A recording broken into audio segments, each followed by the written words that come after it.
பத்ர் போர் தரும் படிப்பினை. இஸ்லாத்தில் முதல் போர் பத்ர் போர் ஹிஜ்ரி 2ஆம் ஆண்டு ரமலான் பிறை 17 அன்று நடந்தது.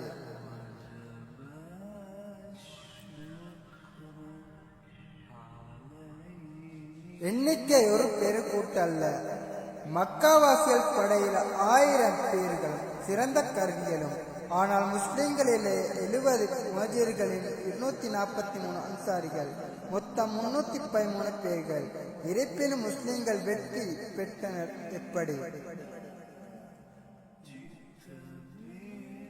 அல்லாஹ் தனது திருமறையில் கூறுகிறான், அல்லாஹ் ஜல்ல ஜலாலுஹு தஆலா உங்களுக்கு உதவி செய்ய நாடினால் உங்களை வெல்பவர் எவரும் இல்லை.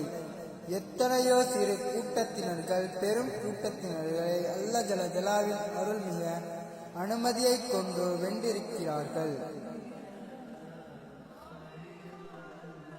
எனவே முஃமின்களே, அல்லாஹ்வின் மீது முழுமையாக நம்பிக்கை கொண்டு பொறுப்பெடுத்திக் கொள்ளட்டும். அல்லாஹ் மீது நம்பிக்கை கொண்டால் அல்லாஹ் எப்படியாவது உதவி செய்வான். அவ்வாறு தான் பத்ர் போரில் அல்லாஹ் வானவரை இறக்கி உதவி செய்தான். பத்ர் போரில் மிகவும் சக்தி குறைந்தவளாக இருந்த போது அல்லாஹ் உங்களுக்கு உதவி புரிந்தான். ஆகவே நீங்கள் நன்றி செலுத்துவதற்காக அல்லாஹ்வை அஞ்சி நடந்து கொள்ளுங்கள்.